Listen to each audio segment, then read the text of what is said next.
नमस्कार। Hair loss का कारण घर बैठे जाने और इलाज करें सीरीज के एपिसोड 5th में आपका स्वागत है। पहले एपिसोड में मैंने बताया कि घर बैठे आप अपने हेयर लॉस या गंजेपन का कारण कैसे जान सकते हैं, जिसमें मैंने आपको 3 पॉइंट बताए थे, हिस्ट्री, एग्जामिनेशन और टेस्ट। फिर दूसरे एपिसोड में बताया था मैंने एंडोजेनेटिक एलोपेशिया के लक्षण, मैकेनिज्म और ट्रीटमेंट। तीसरे एपिसोड में मैंने बताया था आपको टीलोजन एफ्लुएम के बारे में बताया था, यह जो सीजनल हेयर लॉस होता है। फिर चौथे एपिसोड में मैंने आपको बताया एलोपेशिया एरिटा। अब ये 5 एपिसोड में मैं आपको बताने जा रहा हूँ स्कैरिंग एलोपेशिया। हालांकि ये जो गंजापन है ये विभिन्न अलग प्रकार की बीमारी है, इसका इलाज आप नहीं कर सकते और इसका डायग्नोसिस भी आपके लिए घर बैठे मुश्किल होगा। लेकिन फिर भी मैं आपको एक जानकारी दे देता हूँ। स्कैरिंग एलोपेशिया का मतलब होता है जिसके अंदर बालों की जड़ें परमानेंटली डैमेज हो गई और वापस पैदा नहीं हो सकती। उसके कई कारण हो सकते हैं, जैसे हिस्ट्री, वही अपन 3 पॉइंट लेके चलेंगे। हिस्ट्री, इन्फेक्शन की हिस्ट्री है,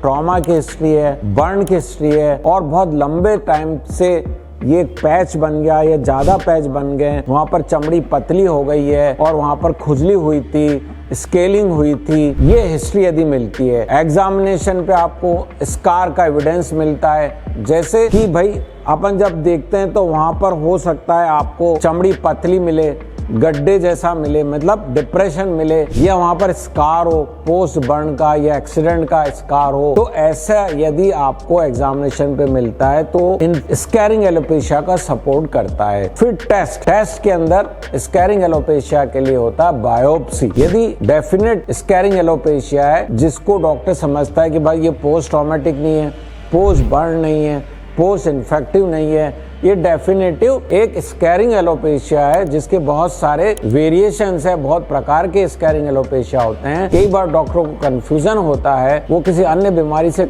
मान लो उसको लगता है कि क्लियर कट नहीं है तो यहाँ से चमड़ी का टुकड़ा लेके वो बायोप्सी के लिए भेजता है, तो उसका स्कैरिंग एलोपेशिया का डायग्नोसिस हो जाता है। अब जो 2 प्रकार के स्कैरिंग एलोपेशिया हो गए, पोस्ट ट्रॉमेटिक हो गया, पोस्ट इन्फेक्टिव हो गया, ये पोस्ट बर्न हो सकता है, उनमें तो अक्सर हेयर ट्रांसप्लांट हो जाता है। लेकिन जो ये वाला स्कैरिंग एलोपेशिया है जो इम्यून डिसऑर्डर या अन्य कारण से होता है, उसका प्रायकर हेयर ट्रांसप्लांट उसमें नहीं किया जाता है। वो डॉक्टर के डिसीजन पे कि यदि वो डिजीज स्टेबल हो गई है, 2 साल से घट बढ़ रही है, तो उसके अंदर टेस्ट पैच करके आप हेयर ट्रांसप्लांट कर सकते हैं। लेकिन एज सच आप ऐसे मान के चलिए कि इसका ट्रीटमेंट बाय इलाज नहीं होता है।